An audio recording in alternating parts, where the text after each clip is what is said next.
Hi everyone, welcome to tattoo वाला teacher YouTube channel. So Erik Erikson, इसके बारे में आज हम पढ़ेंगे। इन्होंने एक थ्योरी इजाद की थी, क्या नाम है, मनोसामाजिक सिद्धांत। इंग्लिश में इसको बोलेंगे साइको सोशल थ्योरी। काफ़ी इंपॉर्टेंट है, नीचे इनकी तस्वीर भी दी गई है। सो भाई, यदि आप कोई भी टेट की तैयारी कर रहे हो, आप सी टेट की तैयारी कर रहे हो, एच टेट की तैयारी कर रहे हो, यूपी टेट, रीट यानी कि राजस्थान टेट, या फिर एमपी टेट, या कोई भी टेट यदि आप तैयारी कर रहे हो, तो वहाँ पर मनोवैज्ञानिकों से रिलेटेड काफ़ी प्रश्न आते हैं। बहुत सारे मनोवैज्ञानिकों को हमने पहले डिस्कस कर लिया है उसी सीरीज में। आज हम एरिक एरिक्सन साहब को आज हम डिस्कस करेंगे। ठीक है, सबसे पहले एक बार आप तस्वीर देख लो। यह है उनकी तस्वीर, गूगल से हमें यह तस्वीर मिली है, तो यह उनकी तस्वीर है। प्रश्न कैसे आ सकते हैं वह भी बताऊंगा, काफ़ी इंपॉर्टेंट है। बस आप ईयरफोन लगाओ और लेक्चर को एक बार अच्छे सच्चे मन से देख लो। बस आपको कोई ज़रूरत नहीं है, आपको कोई और क्वेश्चन कभी गलत होगा ही नहीं। 1902 में इनका जन्म होता है और 1994 में इनकी डेथ हो जाती है। एक इनकी बुक थी चाइल्डहुड एंड सोसाइटी, है ना, चाइल्डहुड एंड सोसाइटी यानी कि बाल्यावस्था और आपका समाज। 1950 में यह लिखी गई थी या फिर पब्लिश की गई थी। ठीक है, अच्छा, ये जर्मन अमेरिकन, ठीक है, जर्मन अमेरिकन साइकोलॉजिस्ट थे ये।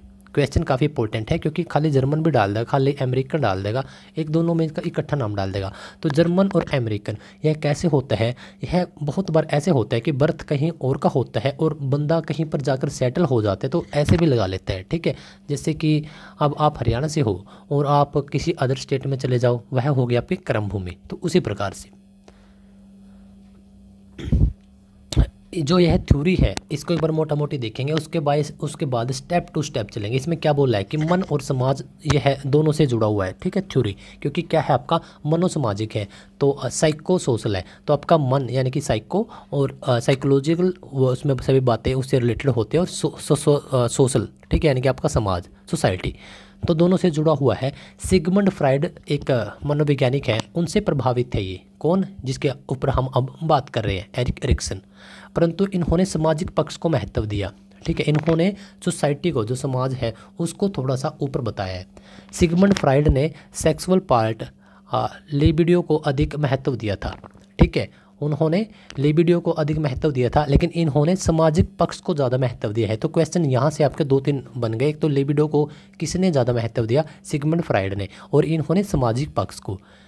आइडेंटिटी क्राइसिस, ठीक है, इसके चरण की भी बात पर इन्होंने विशेष ध्यान दिया है कि जब बच्चे के साथ आइडेंटिटी, कि भाई मैं कौन हूँ, मैं क्यों हूँ, मेरा वजूद क्या है, जो ये बातें हैं, इसके जो चरण हैं, इस पर भी विशेष ध्यान दिया है। इमोशंस को इम्पोर्टेंट दी है, इमोशंस को इम्पोर्टेंट दी है। हम नाम में भी देख सकते हैं साइको सोशल। ठीक है, तो वहाँ पर भी हम देख सकते हैं। अब इन्होंने क्या बताया है, जो इन्होंने थ्योरी दी है इस साहब ने, इसने क्या बताया कि इसमें 8 स्तर होते हैं, 8 स्टेजेस होते हैं। काफ़ी इंपॉर्टेंट है।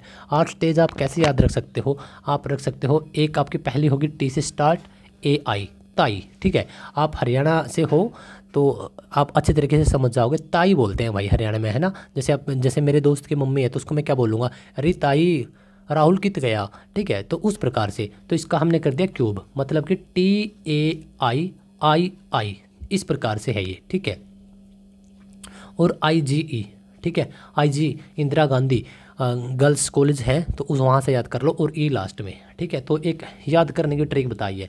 अब देखो, जो पहली है आपकी, ठीक है, ट्रस्ट वर्सेस मिसट्रस्ट, यानी कि आपका विश्वास और अविश्वास, तो दोनों चीज़ों के ऊपर। इसमें क्या है, बच्चा आपका जो पहले 1.5 साल का बच्चा है, 18 मंथ का बच्चा, इसमें इनके अनुसार पहले जो 1.5 साल का बच्चा होता है वह पहली स्टेज में आता है ट्रस्ट वर्सेस मिसट्रस्ट, मतलब कि विश्वास बनाम अविश्वास।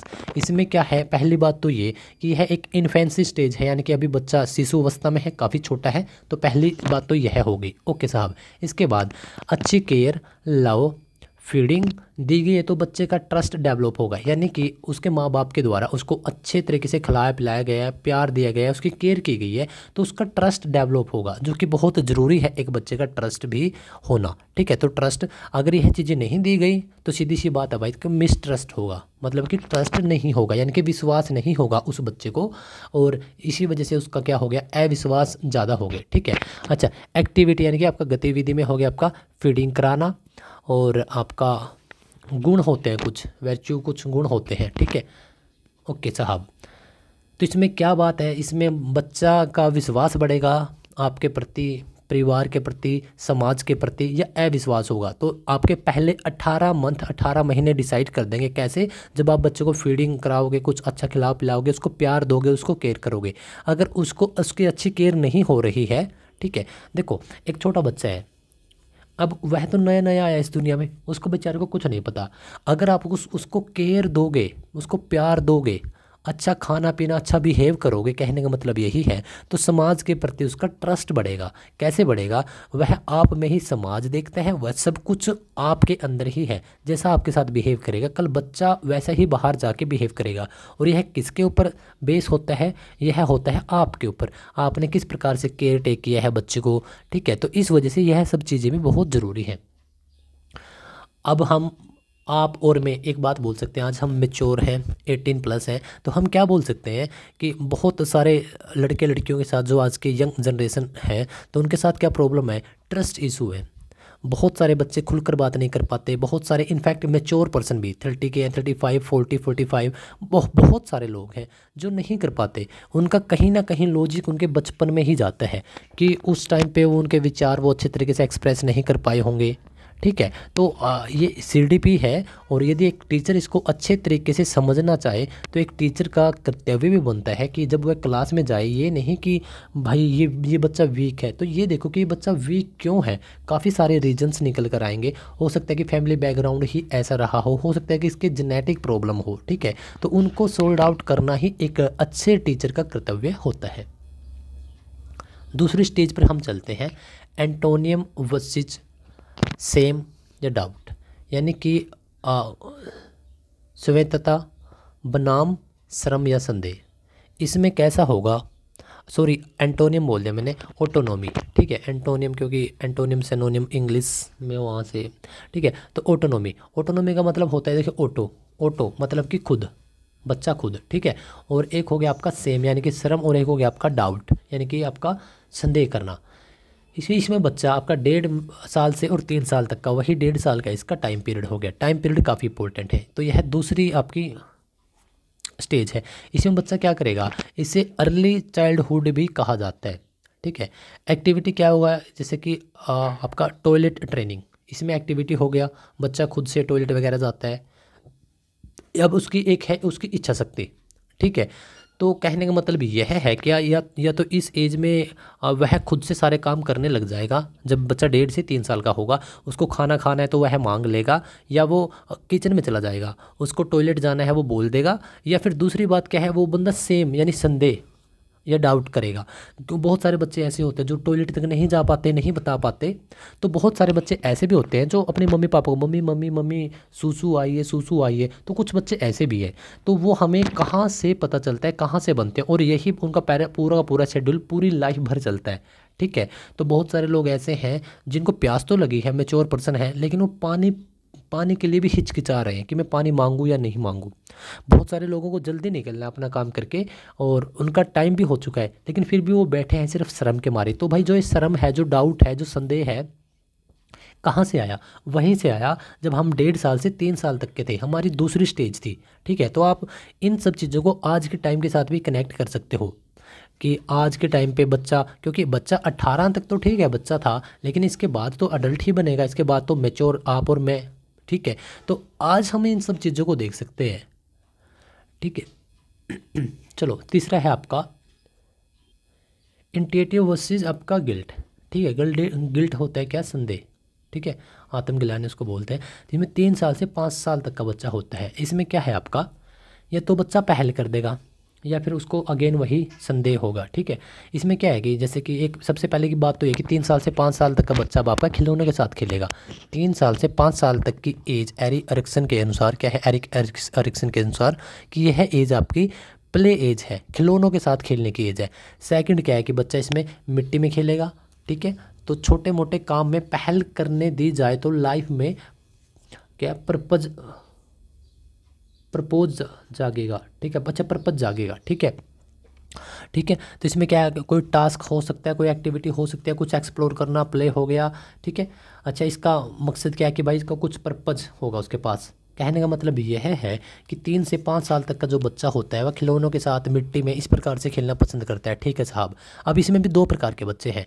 या तो बच्चा मतलब संदेह करेगा, जाएगा ही नहीं, खेलेगा ही नहीं, अच्छे तरीके से नहीं खेल पाएगा। दूसरे तरफ आपने कुछ बच्चों को देखा भी होगा कि कुछ बच्चे दूसरे बच्चों को पीट भी देते हैं, मिट्टी में लोट पोट हो रहे हैं, फिर उसकी मम्मी उसको पीट रही है ना। तो कुछ ऐसे भी बच्चे हैं। कुछ बच्चे ऐसे हैं कि जो सिर्फ बेचारे बैठ कर देख रहे हैं, वो मिट्टी में जा ही नहीं रहे, मिट्टी में या फिर खेल नहीं रहे अच्छे तरीके से। तो ये दोनों टाइप के बच्चे स्टार्टिंग में ही होते हैं और इनको हमने तैयार कैसे करना है वही बात है। आज एक पेड़ है, ठीक है, कुछ पेड़ बिल्कुल विकसित हो जाते हैं, कुछ पेड़ नहीं हो पाते। किसकी मतलब क्या रहा होगा? तो वही बात है, जब इन पौधों को कई बार ऐसा भी होता है कि एक ही बाग में कई पौधे होते हैं, सबको पानी वानी खाद वाद सब ठीक डाला गया था, लेकिन नहीं हो पाया। एक पेड़ है, वो एक पौधा वो हल्का रह गया, दूसरा अच्छा विकसित हो गया। कई बार उनके जेनेटिक्स रूट में बच्चों को देखकर हम बोलते हैं कि शायद इसका पापा ऐसा था तो यह बच्चा भी ऐसा ही रह गया होगा। लेकिन हमारे पास एक अपॉर्चुनिटी भी होती है कि हम बच्चों का सही विकास कर सकते हैं। ओके साहब, चलो 4th स्टेज पर चलते हैं, इंडस्ट्री वर्सेस इन्फेरियरिटी। ठीक है, इंडस्ट्री वर्सेस इन्फेरियरिटी। इसमें क्या होता है? आपका मेहनत या फिर आपकी हीनता। इसमें क्या है, स्कूल एज आएगी आपकी, बच्चा स्कूल जाना शुरू कर देता है। 5 से 12 साल तक का एक गोल्डन टाइम है। ठीक है, इसमें बच्चा स्कूल में जाएगा, बच्चे के नए नए दोस्त बनेंगे। अब बच्चा खिलौनों के बजाय अपने दोस्तों के साथ खेलना पसंद करेगा। इसमें क्या है, चीज़ों या फिर कामों को करने के लिए पॉजिटिव एक उसके अंदर कुछ कंपटीशन लगा लो या फिर एक वाइब लगा लो, आएगा। नहीं तो बच्चा खुद को कम मांगता रहेगा। किस एज की बात कर रहा हूँ? 4th एज की मैं बात कर रहा हूँ। ठीक है, एक्टिविटी क्या रहेगी? स्कूल हो गया, स्पोर्ट्स हो गया आपका। ठीक है, इसमें क्या रहेगा अल्टीमेटली? कहने का मतलब क्या है कि या तो बच्चा इस एज में मेहनती बन जाएगा या फिर उसके अंदर एक हीनता। क्योंकि हमने बहुत सारे बच्चों को देखा है, इसके ऊपर काफ़ी मूवीज़ भी हैं, आप देख सकते हो। उसमें क्या है, या तो कुछ बच्चे होते हैं, इस टाइम के बच्चे कौन सी क्लास में होंगे? दूसरी, तीसरी, चौथी, 5वीं क्लास में होंगे, छठी क्लास में होंगे। ठीक है, या तो बहुत सारे बच्चे टॉपर भी होते हैं, सभी सब्जेक्ट्स के काम करते हैं। दूसरी तरफ कुछ बच्चे ऐसे भी होते हैं जो हर एक सब्जेक्ट में पिटते हैं, लेकिन उनको पता होता है कि पिटने वाले में 2 प्रकार के बच्चे हैं। एक तो ऐसे मेरे जैसे और मेरे जैसे कैसे, मतलब कि उनको पता है कि वो कर तो सकते हैं लेकिन अभी वो खुलकर नहीं कर पा रहे। दूसरा, जिनको कुछ आते नहीं, तो उनको तो सीधी सी बात है, उनको तो डंडा ही एक हथियार है, पिटाई ही एक साधन है। वो तो ठीक है क्योंकि उनको काम, उनको पढ़ना पसंद नहीं है। लेकिन कुछ बच्चे ऐसे भी हैं जो खुद को कम आंकते हैं। आपके साथ भी शायद बहुत सारे लोगों के साथ ऐसा हुआ होगा। तो यह किस स्टेज में आता है? तो यह आता है भाई हमारे इस स्टेज में। इसमें माँ बाप की भी गलती मैं नहीं मानूंगा, और मैं, क्योंकि इसमें बहुत सारे फैक्टर हैं। जैसे कि एक तो बच्चा स्टार्टिंग में इन्फीरियरिटी हमारे जो आती है, कहाँ से आती है हीन भावना? वह कहाँ से आती है? स्कूल से भी आती है बहुत बार। स्कूल में जब टीचर्स एक विद्यार्थी को, जिसके 50 में से 48 या 50 नंबर आए हैं, उसको सम्मानित करते हैं, दूसरी तरफ जिसके बोल देते हैं कि 35 से नीचे जिसके आए हैं कान पकड़ लो। हमारे साथ तो बहुत बार ऐसा हुआ है। तो उसके अंदर वो एक हीन भावना आ गई उन चीज़ों को लेकर। ठीक है, तो टीचर्स डराते भी हैं उन चीज़ों को लेकर। तो काफ़ी इम्पोर्टेंट है ये चीज़ भी। चलो अगले स्टेज की तरफ हम चलते हैं। अगली स्टेज है आपकी काफ़ी इम्पोर्टेंट, 12 से 18 साल की, आइडेंटिटी वर्सेस रोल कन्फ्यूज़न। या तो मतलब कि पहचान, आइडेंटिटी मतलब कि मैं कौन हूँ, कैसे, ठीक है, उसकी पहचान होगी। दूसरी हो गया आपका रोल कन्फ्यूज़न, मतलब कि उसका कन्फ्यूज़न कि भाई मैं कौन हूँ, मैं कहाँ से आया हूँ, वो कन्फ्यूज़ है कि मैं एक्चुअली मेरी पर्सनैलिटी किस टाइप की है। यह होता है आपका किशोर अवस्था में, यानी कि आपका 12 से 18 साल में। आइडेंटिटी क्राइसिस लगभग सभी मनोवैज्ञानिकों ने इसको इसी चीज़ का नाम दिया है कि आगे का जीवन बेहतर बनाने के लिए हमें कुछ डिसाइड करना होता है, वह भी यही एज होती है। एडोलसेंस, किशोर अवस्था में जब बच्चा खुद को नहीं समझ पाता तो सोशल एडजस्टमेंट में दिक्कत आती है। खुद के स्वभाव के अनुसार सामाजिक सामंजस्य, इंपॉर्टेंट स्टेज फॉर फ्यूचर। ठीक है, कहने का मतलब यह है कि यह एक 17-18 साल का एक युवक है, युवती भी हो सकती है, एक लड़की भी हो सकती है और एक लड़का भी हो सकता है। अब क्या बात है कि इसको नहीं पता कि इसको आगे कौन से सब्जेक्ट लेने हैं और यह समाज में किस प्रकार की इसकी पर्सनैलिटी होगी। आपने भी यकीन करो, चलो एक बार आपके आज से 5, 7, 10 साल पहले जब आप +1 और +2 में थे, उस टाइम पर चलते हैं। ठीक है। तो उस टाइम पे क्या था, उस टाइम पर हम प्रभावित होते थे अपने टीचर्स से। कुछ टीचर्स से हमें डर भी लगता था, कुछ अध्यापकों से हमें डर लगता था क्योंकि वो सिर्फ पीटते ही थे। कुछ से हम काफ़ी प्रभावित होते थे। हम कभी कभार सोचते थे कि हमें टीचर बनना है, कभी कभार हम सोचते थे कि हमें एक सिंगर बनना है। लड़कियां सोचती होंगी अलग अलग टाइप से कि मुझे मैडम बनना है या मुझे शादी करनी है। तो मतलब यह जो विचार है यह एक कन्फ्यूजन क्रिएट करते हैं एक्चुअल में आप हो कौन, ठीक है। क्योंकि हमने स्कूल्स में देखा है कि कुछ लड़के कुछ लड़कियां ऐसे होती हैं जो टॉपर बन जाते हैं, कुछ स्पोर्ट्स में आगे निकल जाते हैं, कुछ एजुकेशन में, लेकिन बहुत सारे 95% 95-96-97% बच्चे क्या हैं वो कुछ नहीं बन पाते बेचारे। वैसे ही ना उनकी कोई पहचान होती स्कूल के अंदर और वो वैसे ही निकल आते हैं, क्योंकि टॉपर की एक पहचान है, स्पोर्ट्स प्लेयर की एक अलग पहचान है। म्यूजिक वगैरह होता ही नहीं था उस टाइम पे। आपके स्कूल में हो तो मुझे पता नहीं। तो बस हमें सिर्फ किस वजह से रखा जाता था, बस पीटने के लिए रखा जाता था। तो वही बात है कि बस गए और आ गए, लेकिन वो मन के अंदर वो सभी चीज़ें चलती थी कि भाई मुझे भी ये करना है, मुझे ये बनना है। कोई हमारे साथ शेयर करता था तो हमें एक अलग सी फीलिंग आती थी, है ना। तो वो हमारे साथ भी रहा है और सभी के साथ ये होता है कि मैं हूँ कौन, मुझे आगे क्या करना है। और इस टाइम पे हमें सजने संवरने का भी काफ़ी शौक़ होता है, हार्मोन चेंजेस होते हैं, अट्रैक्शन भी होती है। तो यह वही एज है। ओके साहब। हाँ, तो इसमें बच्चा एक खास बात और ध्यान रखिएगा, आपको भी रिकॉल हो जाएगा, आपको भी याद आ जाएगी। यदि एक फेस पे पिंपल भी हो गया तो हमें लगता है कि भाई पता नहीं यार क्या हो गया, यार वो नहीं देखेगी, यार वो लड़का मुझे नहीं देखेगा, वो इग्नोर कर देगा। तो ऐसे भी कुछ होता था। अगर हमने हमारे जो शूज़ हैं वो हमने साफ़ नहीं किए तो भाई यार पता नहीं क्या हो जाएगा। और अब देख लो, अब ज़िंदगी ऐसे थपेड़े मारती है कि हमें पता ही नहीं होता कि फेस पे क्या हो रहा है, बाल सफ़ेद हो रहे हैं, शूज़ टूटे हुए हैं। तो भाई ऐसे ही तो है ज़िंदगी, ये हार्मोन का ही सारा खेल है। ओके हाँ, तो चलो 6th पे चलते हैं। ये इसमें आई थिंक बहुत सारे जो लोग हैं जो वीडियो देख रहे हैं वो इसी स्टेज में होंगे, बहुत सारे मैक्सिमम लगभग आपके जो यूट्यूब चैनल पर हैं 98%, ठीक है, इसमें होंगे। अब क्या है, इसको हम बोलते हैं इंटीमेसी वर्सेस आइसोलेशन। आइसोलेशन का मतलब हो जाता है कि भाई अकेला रहना, ठीक है। इसमें क्या है कि या तो इसमें है एक तो अडल्टहुड, वयस्क अवस्था। इसमें अब आप में प्रॉपर तरीके से मैच्योरिटी आ जाती है, जितने आप मैच्योर होना होते हो इसी एज में हो जाते हो। शादी हो जाती है आपकी लगभग बहुत, मतलब कुछ लोग ऐसे भी होंगे लगभग 5 या 7% जो इसके बाद शादी करवाते हैं या फिर शादी करवाते नहीं। मैं लगभग 95% का डेटा बोल रहा हूँ, 92-93% का इस एज में शादी हो जाती है।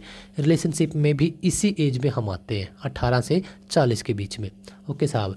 जुड़ना या आइसोलेट होना, मतलब कि इसमें दोनों चीज़ें हैं। वैसे तो स्टार्टिंग में क्या होता है कि बच्चा बहुत ज़्यादा फेमस होने की कोशिश करता है कि इसके साथ भी बात कर लूँ, उसके साथ भी बात कर लूँ, और लास्ट में 40 तक आते आते वो आइसोलेट हो जाता है, थोड़ा धार्मिक प्रवृत्ति का वो हो जाता है, ठीक है। टास्क, एक्टिविटी, रिलेशनशिप, यह सब चीज़ें इसके अंदर रहेंगी। ओके साहब। अब बात करता हूँ मैं सेकेंड लास्ट स्टेज की, ठीक है। इसका क्या नाम है भाई, इसका नाम है जनन क्षमता, जनरेटिविटी वर्सेस बनाम स्थिरता, मतलब कि आपका स्टेगनेशन, ठीक है। क्या बोलेंगे इसको, generativity, okay, versus stagnation.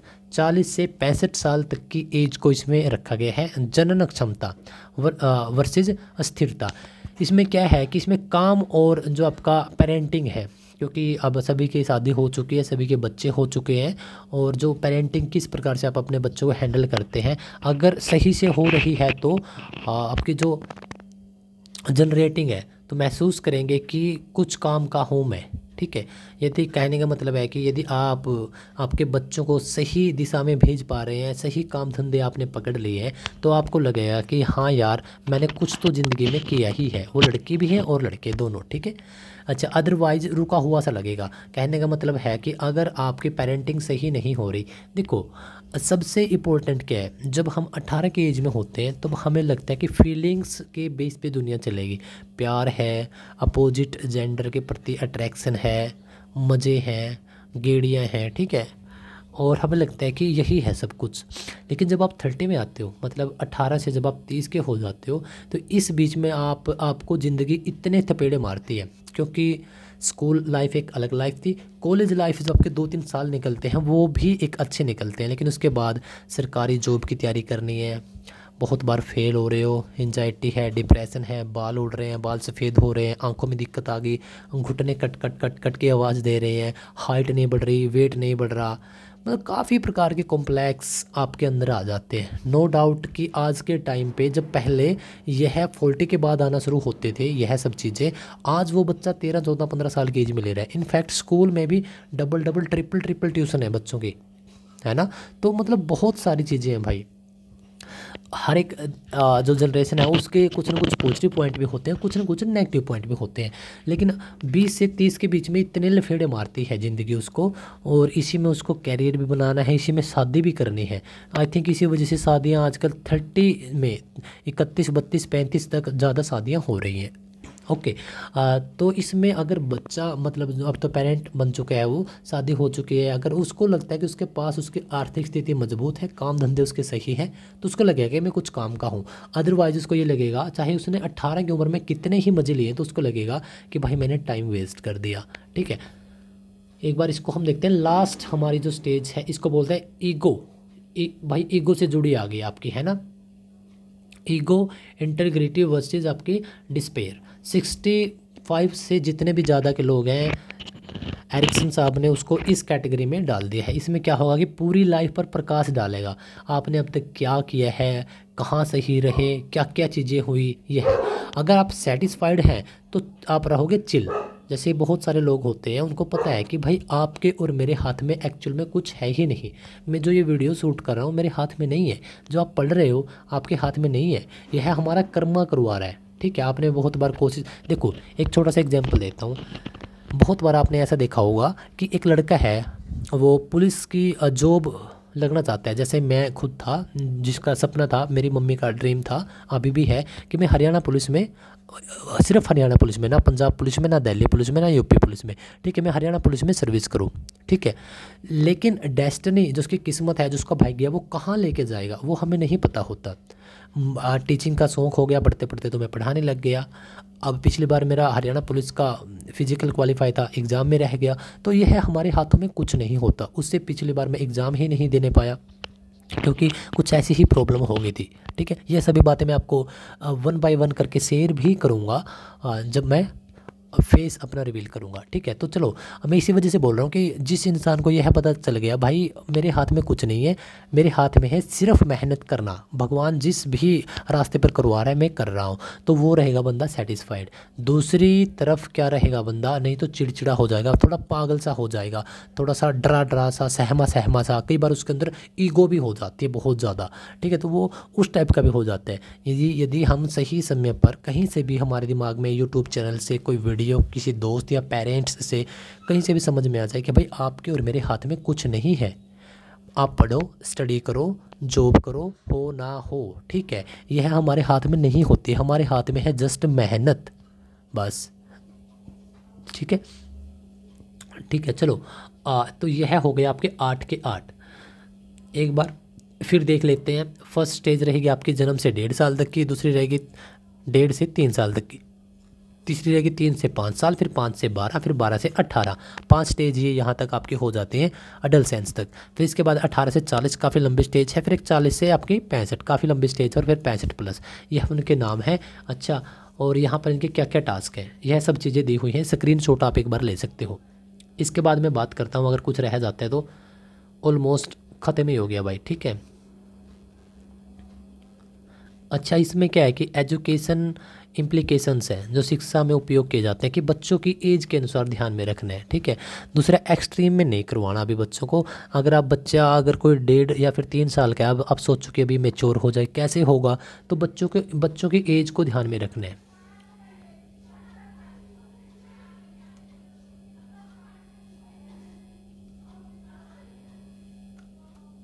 Okay, so guys, video को यहीं कंप्लीट करते हैं। टेट वाला टीचर यूट्यूब पर है, टेलीग्राम पर है, व्हाट्सएप पर है, हर एक जगह अवेलेबल है। बहुत सारे लोग यही बोलते हैं कि साहब कहाँ कहाँ पर आप अवेलेबल हो। तो बता दूं मेरे दोस्त, मेरे प्रिय भाई बंधु, हम हर एक जगह अवेलेबल हैं। दूसरी बात, लिख भी रखा है, वैसे मैं बोल के बता दूंगा।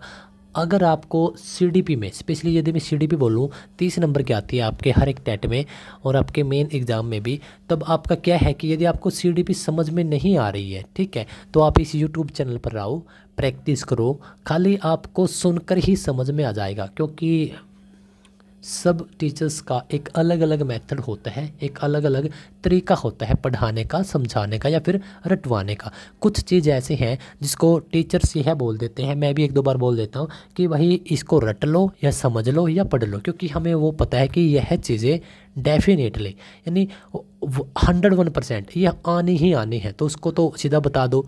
कुछ चीज़ें ऐसी हैं जो काफ़ी कॉम्प्लिकेटेड है, उनको तोड़ तोड़ कर बताना पड़ता है, क्योंकि हर एक बैकग्राउंड के बच्चे हैं। सभी ऐसा नहीं कि अच्छे स्कूलों में पढ़े हुए हैं, सभी ऐसे नहीं कि इंग्लिश मीडियम से ही हों, सभी ऐसे भी नहीं कि उनका पहली बार में ही समझाते सब कुछ आ जाए। क्योंकि यह बातें आप कब समझोगे, जब आप सीडीपी के टच में आओगे, या आप एक अध्यापक बनने जा रहे हो, एक टीचर बनने आप जा रहे हो।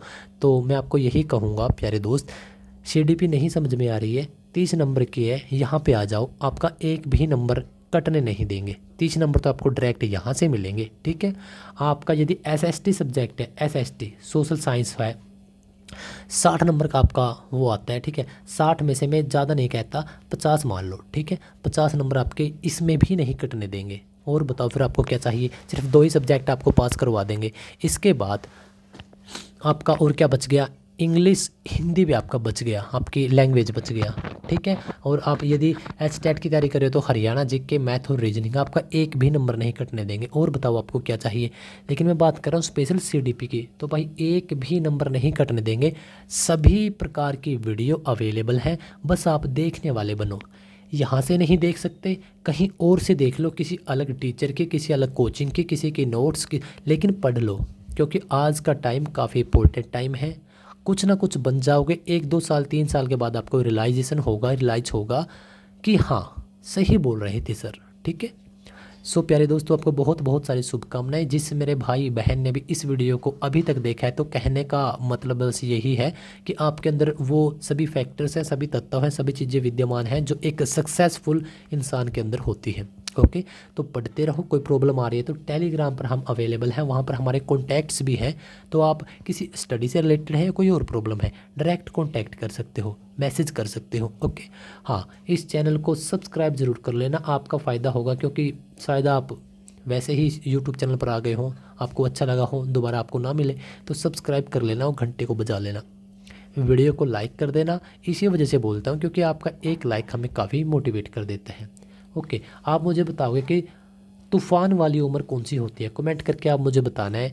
12 से 18, 18 से 40, 40 से 65 कौन सी उम्र होती है, कमेंट करके बताओगे, जिसके अंदर एक व्यक्ति के अंदर, एक बच्चे के अंदर काफ़ी हलचल होती है, काफ़ी तूफान आते हैं, ठीक है। बताओ कमेंट करके।